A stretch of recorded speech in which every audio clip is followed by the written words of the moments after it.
Por favor. Obrigado. A paz do Senhor. Sejam bem-vindos todos em nome de Jesus. Hoje é dia 6 de janeiro de 2024, para a glória de Deus. Acabou as 23, né? Graças a Deus, né?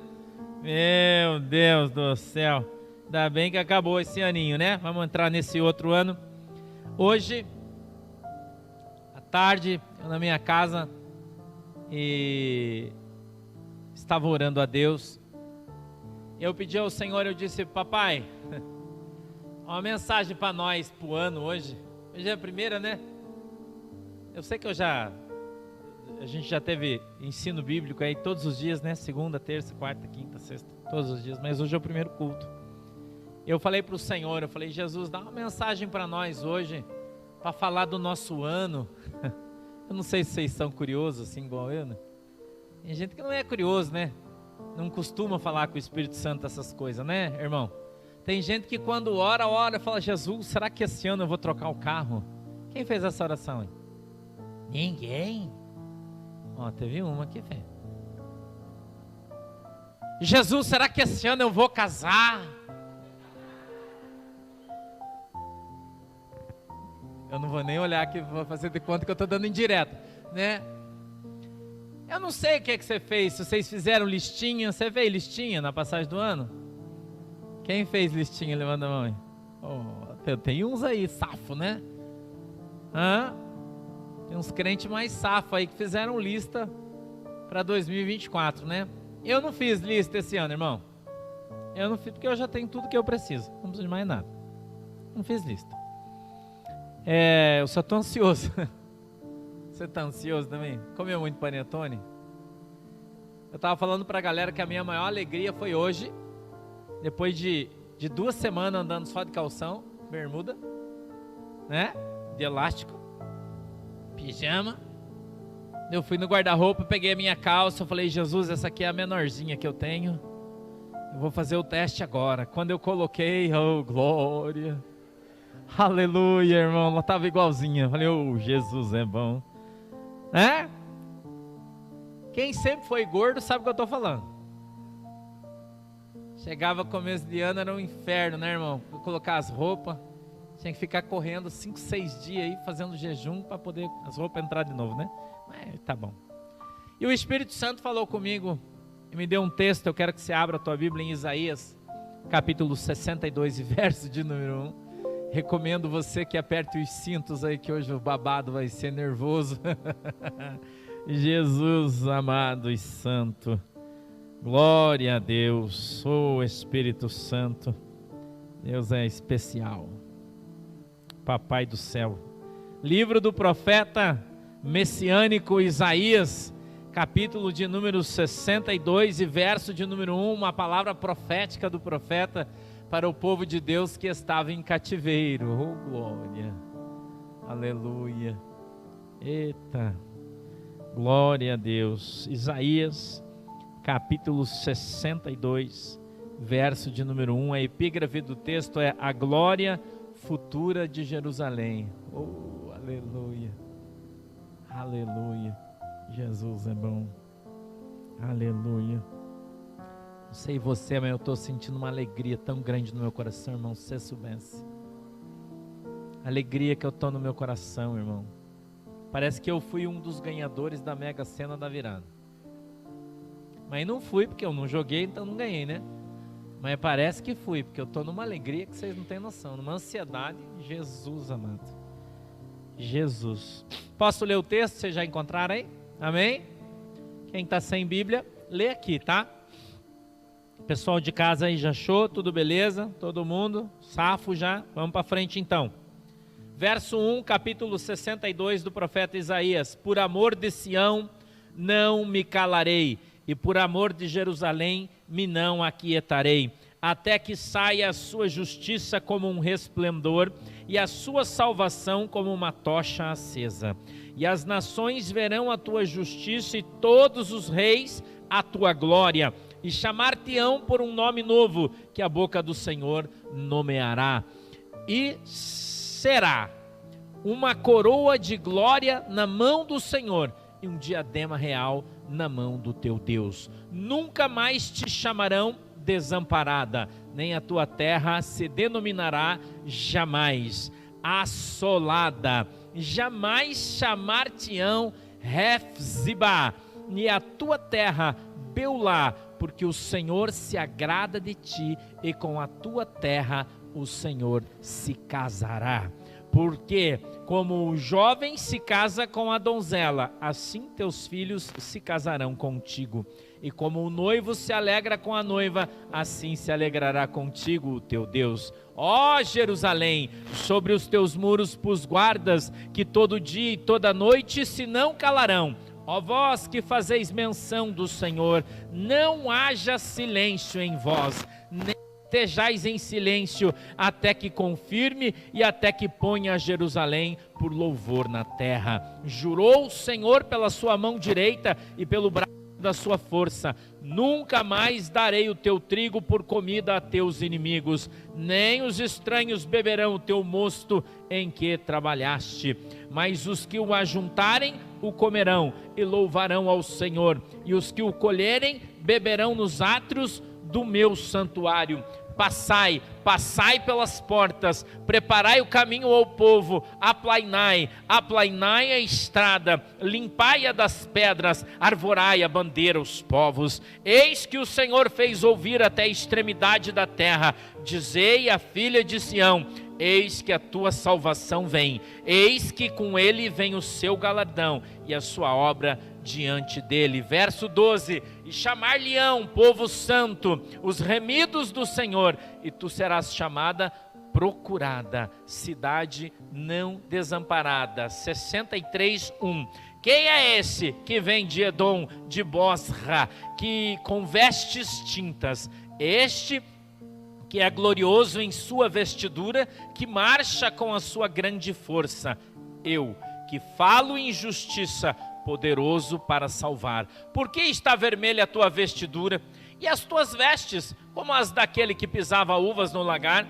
Eu sozinho pisei no lagar, e dos povos ninguém se achava comigo, e os pisei na minha ira, e os esmaguei no meu furor, e o seu sangue salpicou as minhas vestes, e manchei toda a minha vestidura, porque o dia da vingança estava no meu coração, e o ano dos meus redimidos é chegado. E olhei, e não havia quem me ajudasse, e espantei-me de não haver quem me sustivesse, pelo que o meu braço me trouxe a salvação, e o meu furor me susteve. E pisei os povos na minha ira, e os embriaguei no meu furor, e a sua força derribei por terra. Amém? Glória a Deus. Feche os seus olhos, incline a sua cabeça. Maravilhoso e santo Deus, em nome de Jesus Cristo de Nazaré, eu peço que o Senhor dê para nós, papai, nessa noite, o entendimento, o discernimento da tua palavra, que o Senhor possa dar para nós, Senhor, hoje o rolo desenrolado, o mistério revelado, o manto derramado. Meu Deus, assim, papai, como do céu desceu aquele azeite sobre os vasos da viúva, eu te peço que nesta noite desça do céu a unção sobre cada vaso que está aqui aberto, Senhor, embocado, preparado, separado para receber aquilo que o Senhor preparou para cada um de nós. Meu Deus, em nome de Jesus Cristo, eu te peço que o Senhor, querido Deus Espírito Santo, dê para nós hoje o discernimento e o entendimento da tua palavra, para que nós possamos entendê-la, compreendê-la e assim tenhamos a nossa fé aumentada, em nome de Jesus. Amém e amém. Isaías é conhecido como o profeta messiânico, o cara que profetizou a vinda do Messias. Isaías, ele traz, a partir do capítulo de número 60, palavras proféticas sobre a restauração de Israel, que até esse momento se encontrava ainda em cativeiro, se é que ainda não estava indo. A palavra de Deus fala que o povo de Deus foi levado em virtude do seu pecado para o cativeiro por um povo muito grande, uma grande nação, quem sabe o maior império, até maior que o do Gengis Khan, né, que dizem ser o maior, mas o império de Nabucodonosor da Síria, ele foi muito grande. A história diz que eram 109 nações que estavam debaixo do comando desse grande rei, desse grande reinado. A palavra de Deus diz no capítulo 20 e 21 de Jeremias, que Jeremias profetizou sobre Israel e sobre Jerusalém, que viriam sobre eles um grande povo, um grande e numeroso exército, e que esse exército se autodenominava a espada de Deus. A Bíblia diz que a espada de Deus veio sobre o povo de Deus por causa do seu pecado. O pecado da idolatria,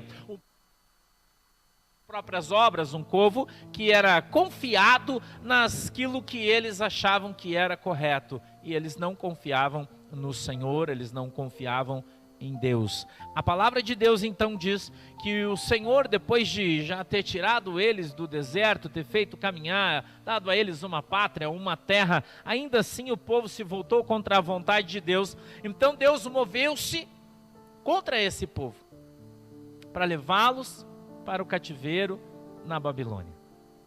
Babilônia, uma palavra que significa na sua criação, terra da confusão, ou povo em confusão, ou lugar de muitas falas. A gente encontra várias traduções, mas seria o mais correto, terra da rebeldia, né? Porque não seria a Babilônia, onde os rebeldes vivem, onde os rebeldes ficam, onde os rebeldes estavam, né? E o povo de Deus, tão santo, separado, escolhido, preparado por Deus, foi levado então para uma terra que lá não manava leite e mel. Jeremias profetizou e disse que por 70 anos o povo permaneceria em escravidão. A Bíblia diz que Jeremias foi posto no tronco por causa disso, que Jeremias foi chicoteado e foi espancado, porque ele profetizou que o castigo de Deus, que a espada de Deus, ela viria sobre o povo.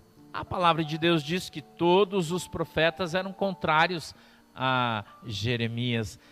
Existia um outro profeta que está um pouquinho no livro de Crônicas, e eu acho que no segundo livro de Samuel, não me lembro bem onde é que está ele, peço que você me desculpe, mas no segundo livro de Crônicas, a Bíblia fala de Micaías, fala de um cara que era usado de uma maneira extraordinária por Deus. Ele era meio contemporâneo, se não falha a minha memória. Não era contemporâneo, esquece, deixa para lá, vamos lá para frente. A Bíblia diz que Micaías era um profeta de Deus e ele vivia preso. E o rei deixava ele sempre preso. E toda vez que ele era solto, ele profetizava contra o rei. Ele profetizava contra. E ele era chamado e conhecido como profeta do contra. Ou, se você preferir, profeta do caos. Qualquer semelhança não é uma coincidência. E Micaías era chamado de o profeta do caos, porque ele só profetizava desgraça. O rei Josafá, a Bíblia diz, unido, quando Judá e ainda Israel eram separados, eles se uniram e eles subiram para uma batalha. E todos os profetas que existiam naquele lugar disseram: olha, vai, você vai prevalecer, vai que você vai vencer, vai que você vai ganhar. E aí o rei olhou e disse: escuta, não tinha aí por acaso um profeta de Deus para falar? O rei disse: olha, tem um aí, mas o cara está lá na cadeia, porque toda vez que eu solto ele, ele fala desgraça contra mim. Vamos trazer esse cara aí, então. Aí traz o Micaías. A Bíblia diz que chega lá e fala: ô vaso, ô vaso. Ele falou para ele: você tem alguma palavra de Deus para nós? Ele tem. Vá que você vai vencer, você vai prevalecer. Aí o rei exortou ele, disse assim: eu já não te exortei que você fale só a verdade? Eu já não coloquei você na cadeia e tenho agravado você só com água e pão, porque você não fala a verdade? Fala a verdade, seu miserável. Eu fico imaginando a cena, porque ele estava diante de todo o povo, né? Dos reis, do povo rico da cidade, dos religiosos da cidade. E ele disse assim: eis que Deus me deu uma visão. E eu vi o povo indo para a guerra e voltando como ovelhas que não têm pastor. A Bíblia diz que veio um profeta do rei e deu um tapa na cara dele. E ele caiu no chão. E ele disse: como tu disse que nós vamos perder, o nosso rei vai morrer, se está todo mundo profetizando que a gente vai ganhar? Ele disse assim: eis que vejo você, para o profeta, correndo pelas recâmaras do palácio para salvar a tua vida. Eu vou dizer uma coisa para vocês. A palavra de Deus, ela deu ao profeta a possibilidade de ver as coisas que outras pessoas não veem. O profeta, ele tem a função de alertar o povo daquilo que está vindo sobre a nação, a igreja, o lugar onde ele vive. Essa é a função do profeta. O capítulo 2 de Ezequiel, se não falha a minha memória, a partir do verso número 10, se estiver errado, você me perdoa que a minha memória está ruim. Está escrito ali a obrigação do atalaia.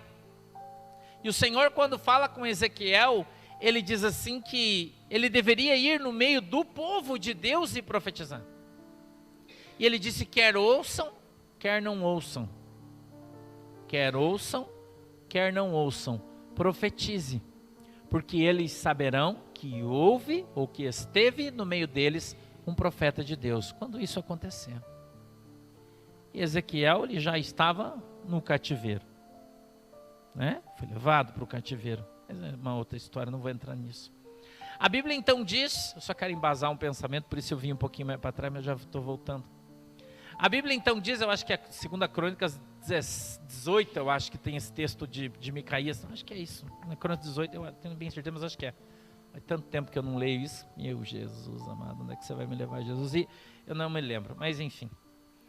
A Bíblia então diz que Jeremias, da mesma forma, profetiza o cativeiro para o povo de Deus. Mas dura coisa é você profetizar a espada para o crente, né? Porque o crente, ele quer vir na igreja e ele quer ouvir só a bênção. Não é, irmão? Ele quer ouvir só a revelação do carro, a revelação do varão. Irmão, Deus está me revelando. Ah, irmão, Deus vai te dar um carro. Oh, aleluia, Jesus, oh, glória. Irmão, Deus está me revelando aqui que tem uma oração tua, Tiago, segurei. Tem uma oração tua aqui que Deus vai valorizar teu investimento 1000 vezes. Dá até uma... né? Não é assim? Já. Agora, se Deus levantar o profeta e dizer, irmão, assim diz o Senhor, se converte. Se converte. Quebranta teu coração, porque Jeová vai passar a peneira. Ah, isso aí não é de Deus, irmão. Deus não fala assim comigo. Está na carne. É assim? Os profetas de Deus passaram esse processo. Passaram esse processo. Todo mundo fala que vai dar certo, mas Deus fala para o Senhor, vai dar errado. Mas Jesus não vai. Esse final de semana vai dar sol, vamos todo mundo. Jesus falou, nem se alugue que vai chover. Mas cada um é cada um, né, irmão? Não é assim? Cada um é cada um. Jeremias, quando ele profetizou, a Bíblia diz que o exército de Nabucodonosor estava a 3 dias dos portões de Israel, das cidades de Israel. Que eles já tinham destruído todas as nações circunvizinhas, todas, conquistado todos os povos. Era um exército gigantesco. A Bíblia diz, eu acho que é no livro de Isaías 37, 8, 9, eu não lembro, mas acho que está por ali, que o anjo de Deus, ele desceu e ele matou 185 mil soldados numa noite só. 185 mil soldados é o efetivo do exército brasileiro hoje, todo o Brasil inteiro, mais ou menos, quase 200 mil. Numa noite, um anjo desceu e matou todo mundo. E Jeremias falou para o povo, olha, se converta, se arrependa. Se arrepende do teu pecado. E os caras, o que, rapaz? Está falando que nós somos pecadores? Vamos chicotear esse miserável aí. E Jeremias apanhou, levou porrada, chicote. E a Bíblia diz que 3 dias depois disso, Nabucodonosor chega na cidade e derruba as muralhas de Jerusalém, com os seus arietes, né? Com aqueles instrumentos que a gente vê nos filmes antigos que jogavam pedras, né? E derrubavam as muralhas, né? Com aqueles pau, né? Que vinha em cima de umas rodas, eles iam batendo. Colocaram fogo e queimaram os 12 portões de Jerusalém, derrubaram, foi um estrago, mataram todo mundo. Foi uma coisa terrível, levaram todo mundo para o cativeiro. Foi feio o negócio. E o povo pagou o preço por causa da sua desobediência. Escute o que eu estou falando, Deus está falando com você. O povo pagou o preço por causa da sua desobediência. Porque Deus usa os profetas para falar, Deus usa os profetas para avisar, e as pessoas não dão crédito aos profetas de Deus. E pagam um preço caro por isso. Caro, porque não dão crédito. Mas a Bíblia diz que o povo então foi levado cativo para o cativeiro. A grande maioria do povo, Jeremias foi poupado, desceu para o Egito, uma história, não vou contar. Vão para o cativeiro, aquela geração que entrou no cativeiro morreu toda lá, porque eles ficaram 70 anos, então o povo que foi uns 5 para cima, mais de 5 anos no cativeiro, entrou e morreu lá. Entrou e morreu lá. Mas lá dentro nasceu uma nova nação. E o povo que nasceu dentro do cativeiro era um povo que perdeu a sua esperança. Perdeu a sua esperança. Em Ezequiel 37 tem uma passagem linda, né? Todo mundo gosta, o Vale dos Ossos Secos, né? Tem até um hino bem legal que fala sobre isso, né? Bem legal, bacana. E fala que o povo tinha perdido a sua esperança, que o povo estava seco, né, como ossos secos no deserto, todo mundo perdeu a esperança, todo mundo morreu, nasceu os mais novos, ninguém conhecia Jerusalém, porque quem conhecia já tinha morrido. Ninguém conhecia a glória de Deus, porque estava todo mundo no cativeiro. Deus se ocultou deles. E eu vou dizer uma coisa para você, o período de silêncio é um período difícil de lidar, não é? O período do silêncio é um período difícil de você lidar. Nem todo mundo tem estrutura. E aí a gente fica procurando pelo em ovo, não é? Eu estou sentindo no meu coração, irmão, cuidado com o que você sente no teu coração. Muito cuidado. O crente é movido pela fé, pela voz do Espírito Santo e não por sentimento.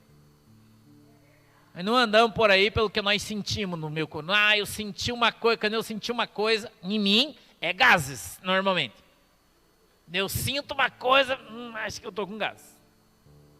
Não faço nada porque eu sinto, irmão, porque eu não sinto nada. Eu não tenho que sentir nada, eu tenho que ouvir a orientação clara do Espírito Santo, segundo o que a palavra de Deus diz. Tem que aprender isso, irmão. A Bíblia diz que o crente, ele vive pelo que ele acha, não é isso? Não é? Anda em função do que ele pensa. Vive por vista, pelo que ele vê. Mas a Bíblia diz que o crente vive pela sua fé. A Bíblia diz que sem fé é impossível agradar a Deus. A Bíblia diz que se você não tem fé, você está morto, irmão. Eu pergunto para você, como é que você não crê na promessa de Deus? Como é que você ouve a voz do Espírito Santo, você tem sonho, você é movido e levado muitas vezes pelo poder de Deus, e quando você acorda, você levanta, você diz, esse negócio é papo furado, porque eu estou escutando isso faz tempo, isso aí não vai acontecer. Nós somos movidos pela fé. Nós somos movidos pela movimentação do Espírito Santo de Deus. Nós buscamos a presença de Deus para que tenhamos convicção de fé, para que possamos ouvir a palavra de Deus. Mas você não é nada, glória a Deus. A Bíblia diz que o Senhor vai levantar aqueles que não são, para confundir aqueles que pensam que são. Porque tem muita gente que acha que é crente, mas não é. Por isso Deus está levantando aqueles que não são crentes. Está tirando o lixo, como me tirou do lixo, para nos trazer, para exortar, os que pensam que são ouro. Não é assim? Então Deus está pegando o lixo, como Ele trouxe o apóstolo Paulo, um perseguidor de cristão, um matador de cristão, para exortar o apóstolo Pedro em função da sua hipocrisia. Jesus veio para quebrar paradigma, irmão, para quebrar pensamento. A Bíblia diz que o são não precisa do médico, quem precisa do médico é o doente. Ah, eu sou crente, eu não... Como assim, irmão? Não precisa de Jesus? Nós precisamos de Jesus. Nós precisamos do Espírito Santo de Deus. Nós precisamos buscar o Senhor sem cessar, em todos os momentos, em todos os dias da nossa vida. Como assim? Você vai virar as costas para Deus? Você vai virar as costas para o Espírito Santo? Você vai virar as costas para a promessa por causa das pessoas? Quanta gente afastada da casa do Senhor, da presença de Deus. Ah, eu estou triste com Deus. Por quê, irmão? Deus nunca te fez nada. Ah, mas você não sabe o que eu passei, irmão. Jesus não tem nada com isso. As tuas desventuras, desesperanças, as tristezas, as bobagens que você ouviu, as palavras que disseram para você, que te magoaram, que te machucaram, não saíram da boca do Espírito Santo de Deus. Porque a Bíblia diz que onde o Espírito Santo de Deus está, aí a alegria, a esperança, a benevolência, a bondade, paciência, longanimidade. A Bíblia diz que o Evangelho do Senhor Jesus Cristo, ele deve ser pregado em paz, e não aos gritos, na guerra, na briga, não. Não. E a gente, à medida em que vai caminhando dentro da palavra de Deus, vamos entendendo, conhecendo e prosseguindo em conhecer o Senhor Jesus, através das Escrituras.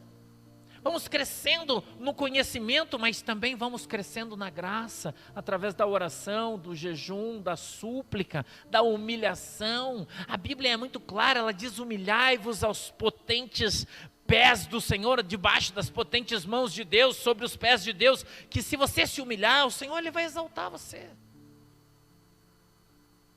A Bíblia diz que os humilhados eles vão ser exaltados, irmão. Mas aqueles que se exaltam, eles vão ser humilhados. Nós estamos vivendo esse tempo.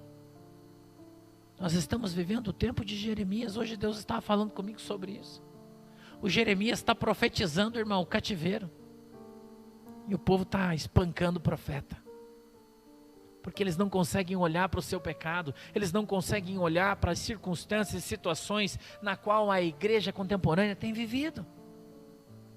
Eles não conseguem mais olhar para o céu, para a cruz, não. Quando a gente saiu, e a maioria de nós saiu do catolicismo, não é? Eu acredito que a maioria de vocês também, assim como eu carregava uma cruz no meu pescoço, com Jesus pregado nela. E aquilo ali era o meu Deus, irmão. Eu acreditava que aquilo era Deus. E um dia desses o Espírito Santo falou comigo sobre quando nós éramos nécios, nós não tínhamos o conhecimento da verdade e vivíamos na mentira. Eu achava que aquele objeto, ele era Deus. E toda vez que eu me sentia desprotegido, eu pegava ele, como se ele fosse me proteger, como se ele fosse me cuidar, como se ele fosse me guardar, como se ele fosse me consolar. Então eu conheci a verdade, e a verdade me libertou. E eu aprendi que Deus ele é Espírito, e que Deus ele está vivo, ele não está pregado na cruz. Eu aprendi isso. A cruz ela está ali, ela é um símbolo de salvação ou da salvação. Mas Jesus não está mais lá. Jesus ressuscitou, ele está vivo, sentado à direita de Deus, intercedendo, diz a Bíblia, por mim e por você. Jesus não está no meu crucifixo. Mas quando eu saí dessa ignorância e passei a conhecer o Evangelho, eu comecei a me agarrar nisso aqui. Eu larguei do crucifixo e me agarrei na parede. Eu larguei do crucifixo e me agarrei no púlpito. Eu larguei do crucifixo e me agarrei na gravata. Eu larguei um ídolo e agarrei outro. E hoje, Meu irmão e minha irmã, muita gente vive agarrado na sua religião, muita gente vive agarrado numa caixa e abandonou Jesus. Deixou de viver Jesus, deixou de viver com Jesus, deixou de viver por Jesus e para Jesus, para viver uma vida religiosa agarrada em dogmas, crenças, achando que Deus é prédio, que Deus é parede, que Deus é placa. Mas Deus não está nisso. A Bíblia diz que eu e você seremos chamados a casa de Deus, edifício santo de Deus, eu e você. Que o Senhor Jesus Cristo, na pessoa do Espírito Santo de Deus, na primeira pessoa da Trindade, Ele vai morar dentro do meu coração. Ele vai estar dentro de mim, Ele vai estar dentro de você. E nós agora vivemos aquilo que Jesus disse. Jesus disse: chegará o tempo em que não adorarás mais em Jerusalém, em que não adorarás mais em Samaria, mas aonde vocês estiverem reunidos em 2 ou 3 em meu nome, ali eu estarei. E se a gente estiver na praia, Jesus vai estar lá. Se a gente estiver na internet, Jesus está lá. Se a gente estiver na rua, Jesus está lá. Se a gente estiver em casa, Jesus está lá. A gente não precisa mais de um lugar para se reunir, porque nós somos a noiva, nós somos a igreja, nós somos os edifícios de Deus devidamente construídos sobre os fundamentos da palavra de Deus. E o Senhor, através dessa palavra, você ligou o ar? Através da palavra de Deus, nós passamos a ter conhecimento pleno da verdade, e nós entendemos que o Senhor, Ele é Espírito, e que o Senhor, Ele não habita na igreja, Ele não habita no prédio feito por mãos humanas, Ele habita em mim e em você. A Bíblia diz que o levita, que não existe mais no Novo Testamento, só existe no Velho, no Novo não tem mais. Eu costumo falar isso aqui sempre, ensinando vocês, que se nós somos neotestamentários, cristocentristas e biblicistas, nós observamos Jesus e nós não vemos em absolutamente lugar nenhum da Bíblia, eu já disse isso aqui para vocês, grupo de louvor, coral, banda, não tem na Bíblia isso no Novo Testamento. Não tem mais, tem só no Velho. No Novo não tem. E a gente vê Jesus se reunindo para ensinar o povo, para pregar o seu evangelho, e a Bíblia diz que o próprio Jesus cantava 2 hinos. Jesus cantava, Ele cantava. Você já pensou se você lesse a Bíblia, meus irmãos? E você disse então, Jesus deu oportunidade para Pedro, e Pedro levantando-se cantou um corinho. Pedro se levantando deu oportunidade para João, então João veio e cantou um hino pentecostal. E desceu ali o Espírito e todos. Irmão, isso não tem na Bíblia. Não nos parece estranho que a igreja seja diferente disso hoje? Não parece estranho para você? Que a igreja seja como uma grande entidade religiosa ao invés de ser a igreja? Aquela que Jesus criou quando ele, conversando com Pedro, disse: Pedro, tu és pedra, sobre essa pedra edificarei a minha igreja, e as portas do inferno não prevalecerão contra ela. A porta que Deus abre, ninguém fecha. Mas quanta igreja está fechando, irmão? Não é? Eu fui para São Paulo, gente. Vocês verem a quantidade de templos gigantescos com a placa aluga-se, vende-se. Grandes igrejas, irmãos. E eu olhando, falei: meu Deus, a igreja fechou. Sabe que o Espírito Santo me repreendeu? Ele disse: não, filho, A igreja não fecha. O que fecha são as instituições religiosas criadas pelos homens. Porque a igreja que eu abro não fecha.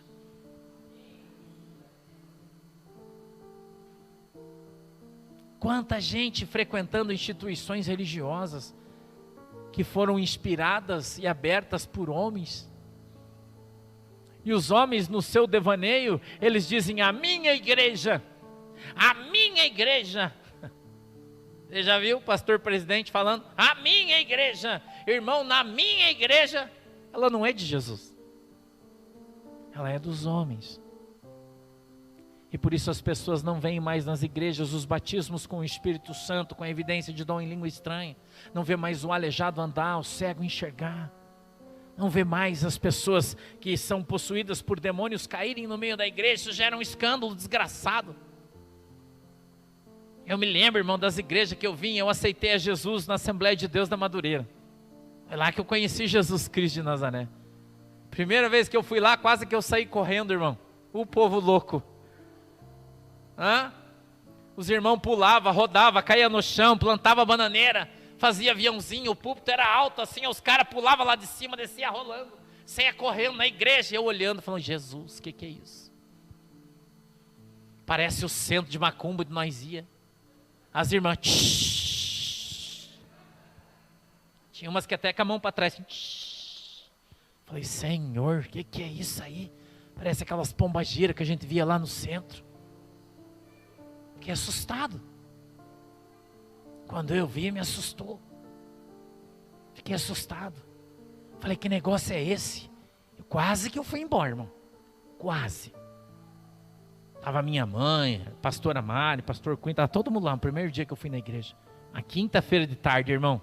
Misericórdia, Jesus, o que eu estou lembrando? E eu sentadão naquele banco lateral assim, ó, a igreja assim. Era o culto dos profetas, oh glória.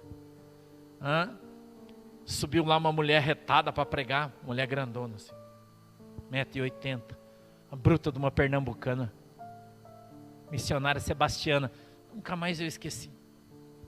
E ela pregava o evangelho e dava de dedo assim,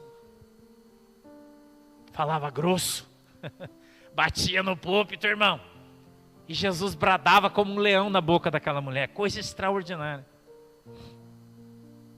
Eu fiquei olhando para ela, e parece que eu estava pregado, irmão, no banco, porque eu queria levantar e ir embora, mas eu não conseguia. Eu não conseguia. E de repente lá de cima do púlpito ela apontou para mim. Eu estava com uma Jesus. Estava com uma blusa vermelha que eu tinha. Não era vermelha, um bordô. Você lembra de uma camisa bordô que eu tinha com as manga verde assim, manga curta? Você lembra, né? O pastor era bem pequenininho assim, né? Eu era 2, né? Hoje eu tô só 1, eu era 2, né? Assim. E eu estava sentado, usava uma camiseta, calça assim, jeans, usava uma pistola aqui, um oitão aqui, e uma camisa por cima de botão assim, manga curta, sentado ali olhando aquela mulher mais desconfiado que, né? Você sabe que? E ela virou para mim e disse assim: "Ô homem, você sabia que foi Jesus que trouxe você aqui?" Meu coração começou a esquentar, irmão. Começou a acelerar meu peito. Eu falava: Jesus, o que é esse negócio aí? E ela começou a falar umas coisas que eu não entendia. Diferente. Uma língua que eu não entendia. E ela apontou para mim e disse assim: quem olha para você nesse banco não sabe quem você é. Você não é um crente qualquer. Primeiro dia que eu fui na igreja, ela disse isso para mim. E ela de cima com aquele dedo de autoridade apontado na minha cara, eu lá embaixo, e eu estava assim olhando para ela, não conseguia nem me mexer. Ela disse: Deus chamou você para ser sacerdote. Ela disse: quem olha para você não te dá nada. Aí Deus escolheu você a dedo. E Deus vai te dar uma grande obra. E você vai pregar para multidões. Aos milhares, as pessoas vão andar atrás de você nessa terra. E ela começou a profetizar na minha vida. No primeiro dia que eu fui na igreja. No primeiro dia, irmão. Eu tinha sofrido um acidente futebolístico que tinha arrebentado o ligamento cruzado do meu joelho e eu andava assim arrastando a minha perna. E ela disse no final de tudo que ela me falou, que eu me lembro de cada palavra e vírgula e ponto de exclamação que ela usou. Ela disse assim: para tu saber que é Deus que está falando, Jesus vai curar o teu joelho. Irmão, parece que alguém colocou um maçarico no meu joelho, ele começou a esquentar, eu suava, né, gordão daquele jeito, um calor que tinha lá, não tinha ar-condicionado, né, ventilador. Eu comecei a suar, aquilo começou a esquentar, daquele dia nunca mais o meu joelho doeu, nunca mais. Jesus me curou. Eu entrei arrastando a perna e saí andando. Eu saí, fui para o estacionamento, sentei no meu carro, com o vidro fechado, abaixei a minha cabeça e eu fiz um voto com Deus. Eu disse assim: Jesus, eu não te conheço, mas eu quero te conhecer. E se o Senhor quer eu mesmo, eu não valendo absolutamente nada, se o Senhor tem certeza que é eu, essa mulher não está enganada, eu vou fazer um negócio com o Senhor. A partir de hoje, nunca mais na minha vida eu vou fazer nada errado. Nunca mais eu vou mentir. Nunca mais eu vou bater em ninguém. Nunca mais eu vou atirar em ninguém. Nunca mais eu vou fazer nada errado. Nunca mais. Eu vou andar reto. Vou fazer tudo o que o Senhor quiser que eu faça. Eu vou fazer, Jesus. Você sabe que eu não tenho medo de morrer. Eu não tenho medo de ninguém. Eu não tenho medo do diabo. Eu não tenho medo de nada. O Senhor sabe disso, me conhece muito bem. Se tiver que entrar na briga e morrer, eu vou morrer, mas eu vou morrer lutando. O Senhor já me conhece. Então eu vou brigar pela tua palavra, mas o Senhor tem que me ajudar, porque eu não sei nada. Eu não conheço nada. Eu nunca vi uma Bíblia. Nunca vi. O meu pai, quando era menino, me espancava para eu ler a Bíblia. Me espancava, ele me batia. E eu chorava, irmão, em cima da Bíblia de raiva que eu tinha, porque ele me dava uns tapão assim na minha cabeça e dizia: lê isso aí! Lê isso aí! E batia em mim. Eu tinha uma raiva da Bíblia, irmão. Você não tem noção. Que raiva que eu tinha da Bíblia. Falava de Bíblia e de crente, para mim eu tinha uma raiva. Eu tinha um amigo meu, o Matos. O pai dele era pastor da Assembleia de Deus da Missão, lá em Curitiba. E o Matos morreu no meu colo. Ele levou um tiro, caiu em cima de mim e morreu no meu colo. Ele era muito meu amigo. E o Matos era muito crente. Ele era policial militar. E a gente era uma turma de amigos, eu estava no exército já nesse tempo. E a gente entrou num tiroteio, e o cara atirou em mim, de perto assim. E quando o cara olhou para mim, apontou o revólver, engatilhou e atirou, ele saiu de onde ele estava e veio na minha frente, o tiro pegou no pescoço dele, ele caiu em cima de mim, a gente foi para o hospital, mas ele morreu. Morreu comigo. E quando eu estava com o Matos, lá no Hospital Evangélico em Curitiba, ele estava na maca, e ele recebeu um primeiro atendimento, e daí ele precisava ir pro quarto, estava esperando liberar o quarto, a gente estava no corredor, eu estava junto com ele. E eu passei a madrugada ali com ele. Quando aconteceu isso, foi numa noite de Ano Novo, talvez por isso eu não gosto muito do Ano Novo. Foi no dia 31 para o dia 1º, muito tempo atrás, eu tinha 18 anos, faz tempo pra caramba. E ele segurava na minha mão e dizia assim: Sandro, ora comigo, para Deus perdoar os meus pecados. Porque está escrito, ele era filho de pastor, irmão, que nós devemos confessar os nossos pecados uns aos outros. Eu falei: cara, eu não sei rezar, irmão.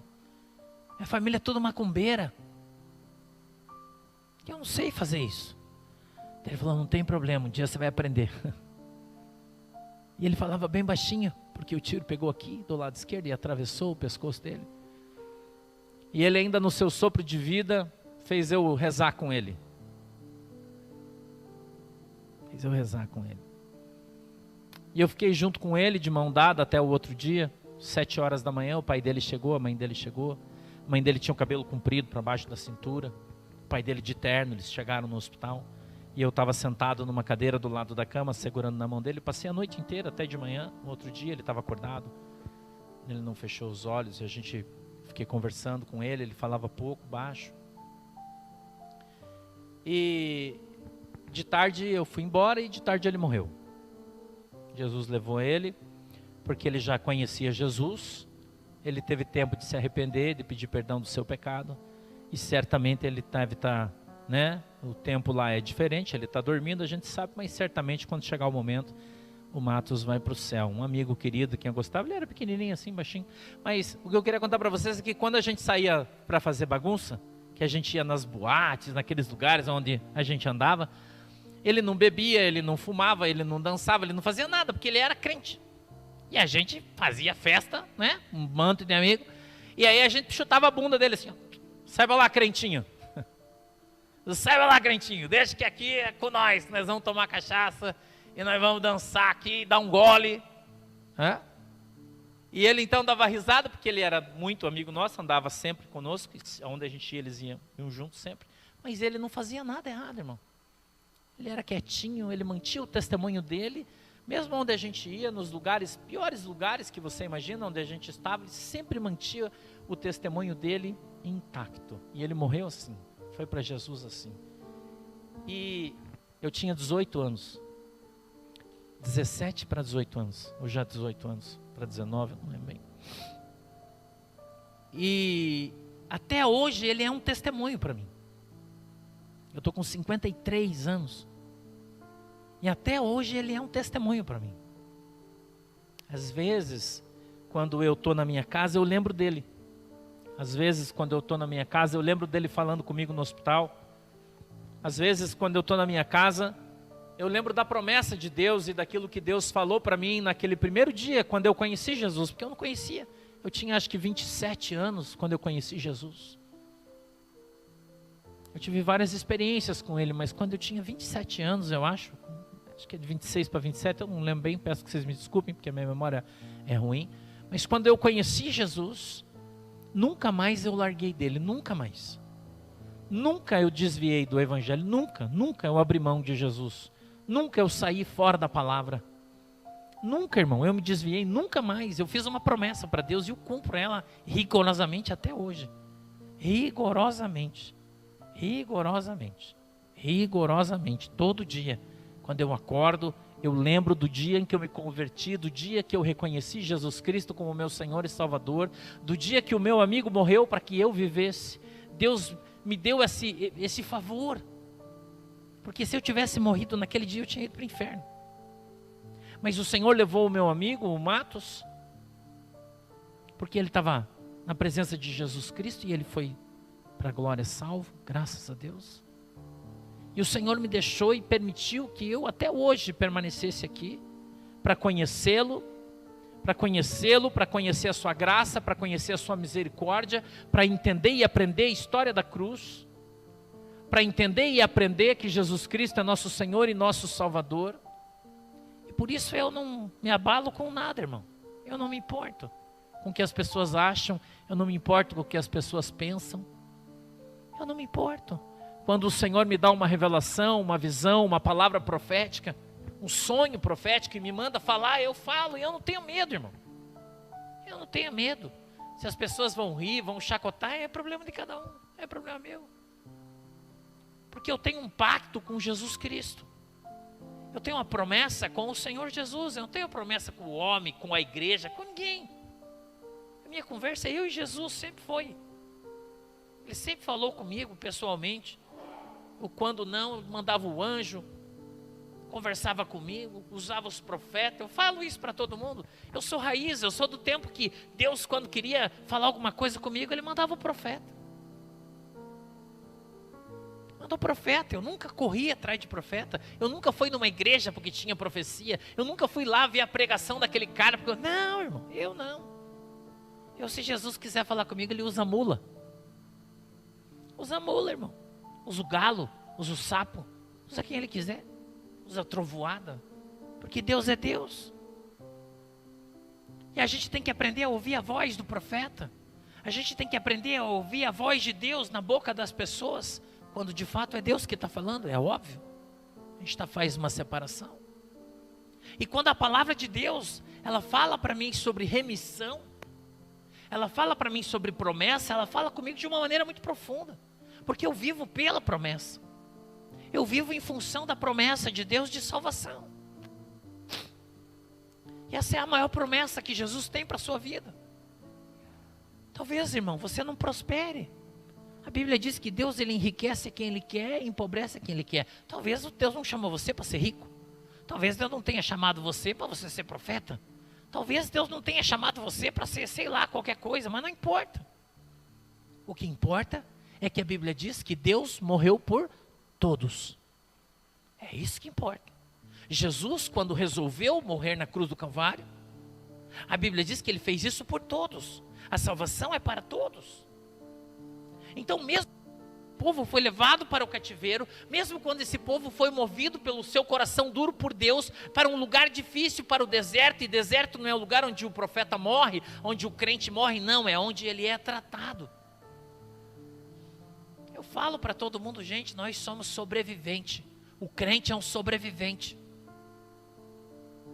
É um sobrevivente. Não fica achando que você é muita coisa, não, porque você não é.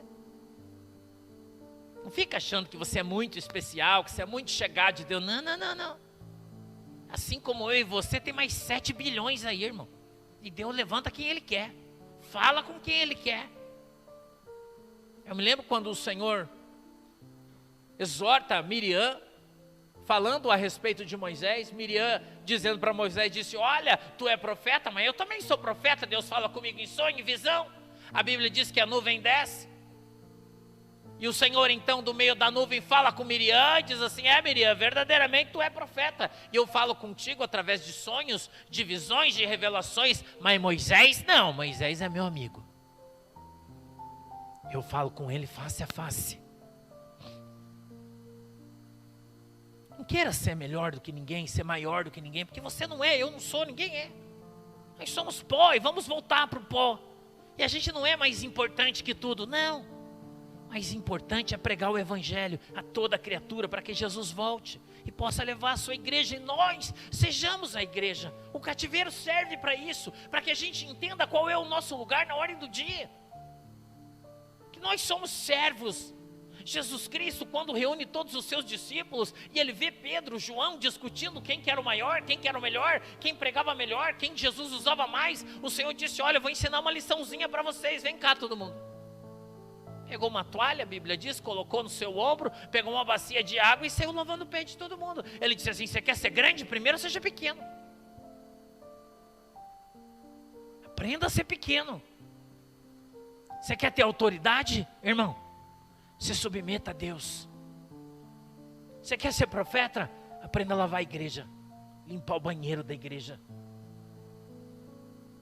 Ah, você não faz esse tipo de coisa? Ah, mas, irmão, você quer ser um levita? Levita não tem na Bíblia, no Novo Testamento. Aí você quer ser um trabalhador, um diácono, um obreiro da igreja? A tua função é servir a igreja, limpar a igreja, cuidar da igreja. Ah, mas eu gosto. Você não tem que gostar, irmão, você tem que andar dentro da Bíblia. Você tem que fazer o que a Bíblia diz que você tem que fazer. Eu ensino os meus filhos dentro da minha casa. Quando nós somos agravados por uma determinada situação, eu disse a eles, nós temos que submeter a Bíblia. Não, vamos fazer isso, vamos pegar onde... Não, nós vamos se submeter. Porque a Bíblia diz que se alguém mandar 1 milha, nós temos que andar 2. Se alguém pedir a nossa capa, nós temos que dar a nossa túnica. Se alguém bater do lado esquerdo, eu tenho que dar o direito. Vamos nos submeter. E o Senhor será o fiel da nossa balança. Deus vai julgar nossa causa. Quando eu vejo o profeta Isaías profetizando para o povo de Deus sobre a vinda de Jesus Cristo, dizendo que Jerusalém seria restaurada, a noiva de Cristo, profetizando que o Senhor viria e se casaria com a terra, sabe o que ele está falando, irmão? Ele está falando e profetizando que Jesus encarnaria, que Jesus se transformaria em carne e habitaria entre nós, e subiria à cruz do Calvário e lá morreria para que eu e você tivéssemos a oportunidade de ser a sua igreja. Jesus derramou o seu sangue na cruz do Calvário, e quando a terra bebeu do seu sangue, ela fez isso para que ele fosse o legítimo e verdadeiro Cordeiro de Deus que tirou, tira e tirará os pecados do mundo. Nos lavou, nos remiu, nos perdoou de todo o nosso pecado, de todas as coisas erradas que nós fizemos. Ele se fez escárnio por nós. Ele levou os nossos pecados na cruz do Calvário. Disse Isaías lá no capítulo 53. Como um cordeiro mudo foi levado ao matadouro por mim e por você. Por isso eu não tenho vergonha, irmão. Por isso eu não tenho medo. Porque eu creio plenamente no Senhor Jesus Cristo, na sua palavra. E quando o Senhor fala para mim de restauração, Ele enche meu coração de alegria. Quando o Senhor fala para mim que vai restaurar Jerusalém, que tiveram os seus muros derrubados, os seus portões queimados, os seus poços de água foram entupidos, para que nunca mais aquilo se fosse regenerado ou restaurado. Mas a Bíblia diz que o Senhor levanta um homem, também Isaías, a partir de 50, chamado de Ciro, 51, 2, 3, 4, que ele foi chamado por Deus, que ele foi dado por Deus, separado. Salmo 139 diz que quando nós ainda éramos informes no ventre da nossa mãe, o Senhor já tinha colocado em nós o nosso nome. Quando a gente ainda no ventre da nossa mãe não se mexia, o Senhor já tinha colocado em nós o nosso sobrenome. Escute, Deus chamou você desde o ventre da sua mãe para uma grande obra. E o homem não vai parar isso. O homem não vai impedir Deus de ser Deus. Nós estamos debaixo do comando, do controle de Deus. E o Senhor, Ele estenderá assim a sua bandeira. Jeová Tsidkenu, a nossa bandeira é Cristo, irmão. E ela será arvorada na terra dos crentes. E se fará justiça na terra. Mas só os remanescentes verão. A Bíblia fala que, como o restolho, ela faz uma alusão à colheita das azeitonas. Quando elas eram retiradas, as que ficavam nos galhos mais altos não conseguiam ser tiradas pelas varas, quando eles faziam a colheita. Então ficava uma azeitona perdida aqui, uma perdida ali. E o Senhor faz uma alusão a isso, Ele dizendo assim como os remanescentes resistiram nos pés de azeitona, assim o meu povo resistirá. E cumprir-se-á a promessa de Abraão: de alguns Deus fará muitos, de poucos Deus fará multidões. E o poder de Deus vai se manifestar no meio desses, daqueles que creem, daqueles que acreditam na promessa, daqueles que, como eu, esperam pela justiça de Deus, não dos homens. Os homens são falhos, mas Deus é perfeito. O tempo dos homens é demorado, mas o de Deus não atrasa. O relógio de Deus não atrasa. E o Senhor diz que esse ano é o ano aceitável de Deus, é o ano dos remanescentes, é o ano da restauração. Eu acredito nisso plenamente, porque foi a palavra que o Senhor me deu. A oração de um justo pode muito em seu efeito, e a tua oração pode mudar a tua situação. A tua oração pode mudar a tua circunstância. A tua fé, irmão, ela é apoiada sobre a tua oração. A Bíblia diz que a oração de um justo pode muito em seu efeito. E quando nós oramos com fé, se crermos, Mateus 21 e 22, tudo aquilo que pedirmos em oração crendo, receberemos. E eu creio nisso, porque é a palavra de Deus. E quando a igreja voltar a ter fé, porque hoje a maioria não tem. A maioria hoje não tem. Acha que tem fé, mas não tem. A maioria é derrotado, perdido, quebrado. Anda chorando pelos cantos porque não crê num Deus vivo e poderoso. No Deus que nos cuida, que nos guarda, que nos protege, que nos ampara, que nos separou e que nos chamou para uma grande obra na terra.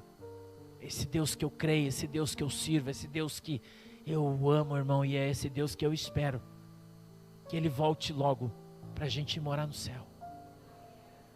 Há uma promessa de Deus para a sua igreja. Uma promessa de restauração. Uma promessa de confiança, de poder e autoridade. Mas não deixe nada abalar a tua fé, a tua confiança no Deus vivo de Israel. O leão da tribo de Judá. O Rei dos reis, o Senhor dos senhores. que tem as suas vestes sujas no sangue. O sangue que simboliza o sangue derramado pelo Cordeiro, vem com as suas vestimentas sujas de sangue. É uma metáfora de Jesus, que tem as suas vestes salpicadas no sangue.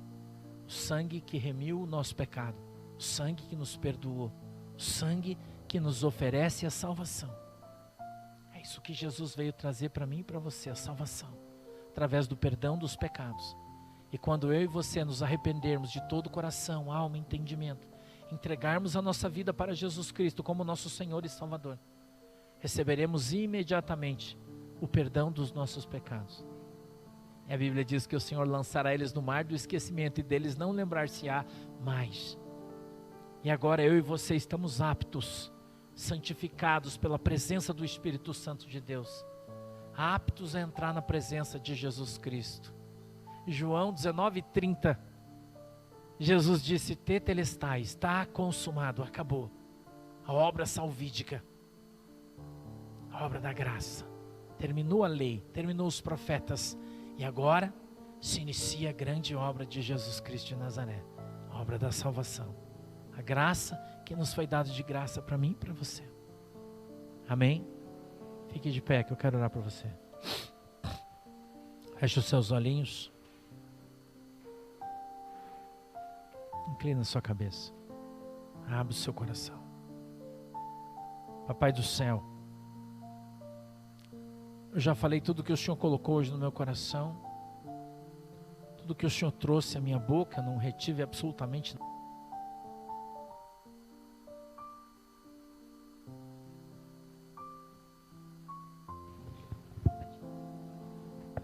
Segundo a vontade e o desejo do teu coração. Abrir os nossos olhos para que a gente possa te ver. Abrir, Senhor, os nossos ouvidos para que nós possamos ouvir a tua palavra. Papai, em nome de Jesus, eu peço que o Senhor perdoe pelos nossos pecados, porque nós temos pecado na tua presença, sim. Mas cremos na remissão de todos eles. Lava-nos, Senhor, no teu sangue, limpa-nos, alveja-nos, para que sejamos embranquecidos, para que tenhamos, Senhor, a oportunidade de entrar na tua presença e sejamos alcançados pelo teu amor, pela tua benevolência, pela tua graça, e sejamos cheios do teu poder e também da tua autoridade, em nome de Jesus.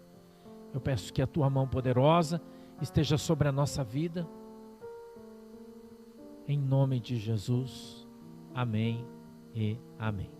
Amém? Uma salva de palmas para Jesus. Pode se sentar, tome o seu assento. Glória a Deus. Tome o seu assento.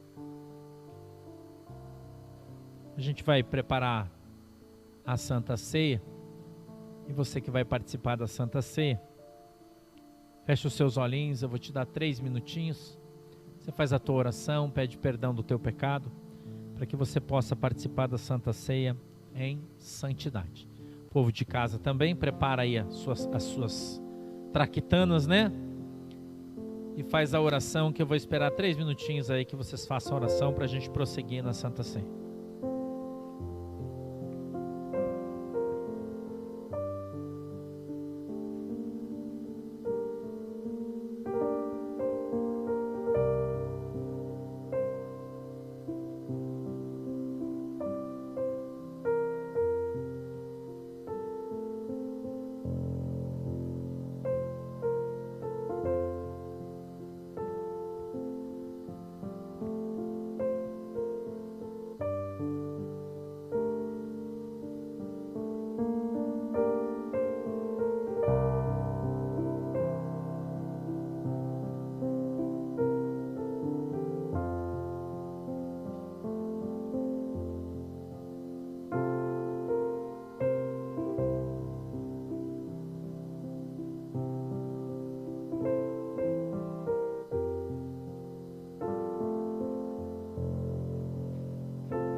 Amém?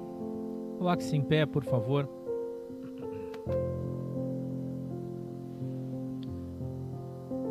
Eu peço que você que está em casa segure o pãozinho. Pode distribuir já para os irmãos que eu vou orar agora. Porque eu recebi do Senhor o que também vos ensinei, que o Senhor Jesus, na noite em que foi traído, tomou o pão e, tendo dado graças, o partiu e disse: tomai e comei, isso é o meu corpo que é partido por vós, fazei isso em memória de mim. Querido Deus, em nome de Jesus, eu peço que a tua mão possa abençoar hoje, Senhor, esse pão que será comido na igreja. Meu Deus, esse pão que está na casa dos meus irmãos que vão participar da Santa Ceia, esse alimento, ele seja agora abençoado em nome de Jesus Cristo e que ele venha simbolizar, Senhor, a tua carne, em nome de Jesus. Amém e amém. Pode distribuir.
Disse o Senhor: comei todos, esse é o meu corpo que é dado por vós, fazei isso em memória de mim. Amém. Agora todos juntos podem comer, por favor. Comam.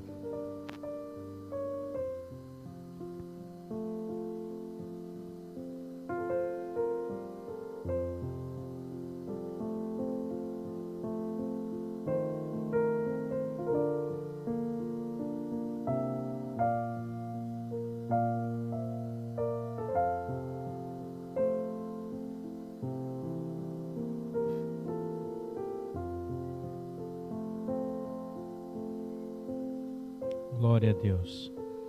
Semelhantemente também, depois de cear, tomou o cálice, dizendo: este cálice é o novo testamento no meu sangue, fazei isto todas as vezes que beberdes em memória de mim.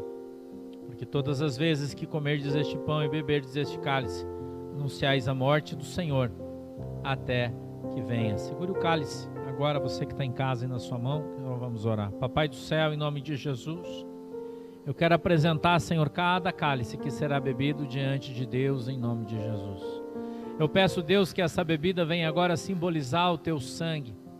E quando a igreja beber dele, Senhor, passe a ter plena comunhão contigo e com a tua igreja, em nome de Jesus. Amém e amém. Pode distribuir, por favor.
Glória a Deus.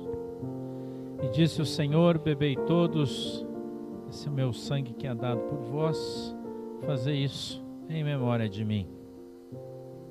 Amém? Bebam todos, por favor. Pode se sentar, tome o teu assento. Glória a Deus, aleluia. Os irmãos vão recolher os copinhos aí.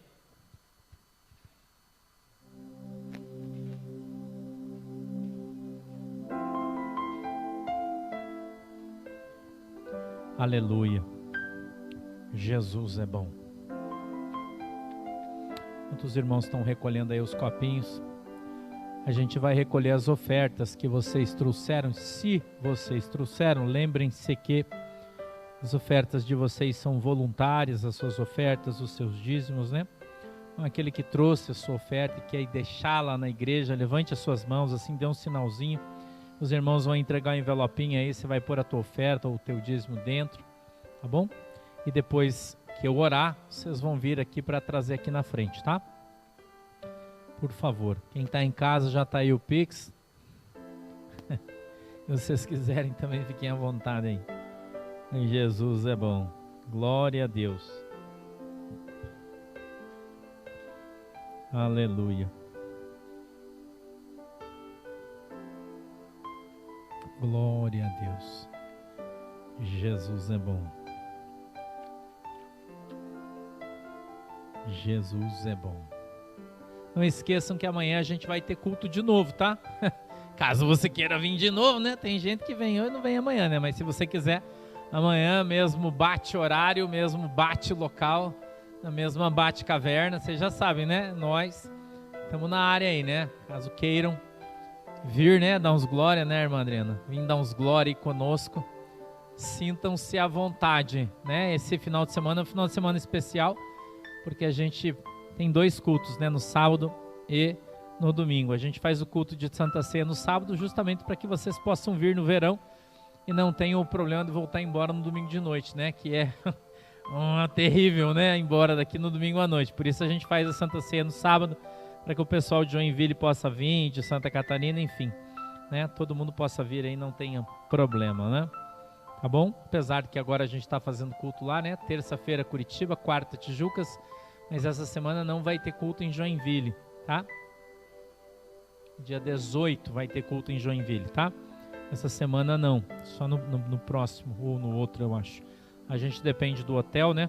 Então não teremos, mas a gente vai ter em terça-feira em São José dos Pinhais e na quarta-feira em Tijucas. Deus nos ajude, né? Na estrada. Isso é uma glória.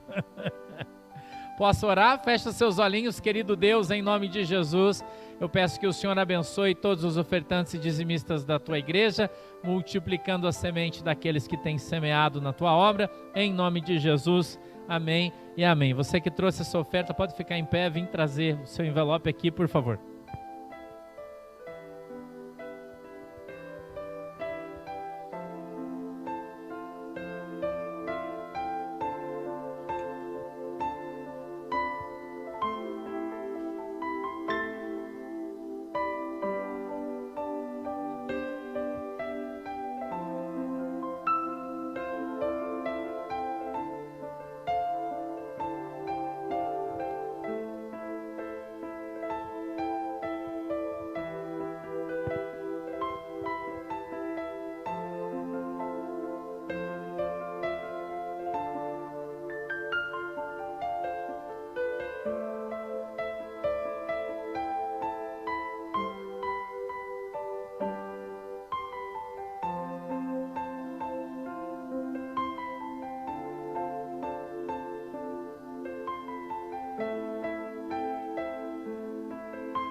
Glória a Deus. Mandar um cheirinho para todo mundo que está participando do chat aí no YouTube. Eu estou lendo aqui, né, tudo que vocês estão mandando. Tem algumas milhares de pessoas, né, que estão acompanhando o culto aqui conosco. Deus abençoe todo mundo. Um beijo para todos. Vamos ficar em pé para a gente ir embora. Não sei vocês, mas eu estou com fome, preciso comer, né? Já deu meu time. Aleluia. Todo mundo abençoado? Feche os seus olhinhos, incline a sua cabeça, vamos orar. Papai do céu, em nome de Jesus, muito obrigado pela oportunidade que nos deu de estarmos aqui reunidos no teu santo nome. Eu peço que o Senhor abençoe a nossa igreja, todo o nosso povo que está online, em todos os lugares do mundo, Senhor, os povos que está no Japão, que está nos Estados Unidos, está na Europa. Deus, que o Senhor possa abençoar cada um deles, aonde quer que estejam, sejam alcançados pelo teu poder e pela tua graça. Eu peço que o Senhor abençoe também nós que estamos aqui presencialmente na igreja, que a tua mão poderosa esteja sobre cada um de nós, nós sejamos alcançados e abençoados em nome de Jesus. Amém e amém. Abra suas mãozinhas assim, que o grande amor de Deus, a graça do nosso Senhor e Salvador Jesus Cristo e as mais doces consolações do Espírito Santo de Deus sejam com cada um de nós agora e sempre. Todos dizem: vamos em paz em nome de Jesus. Deus abençoe todos nós. Tchau.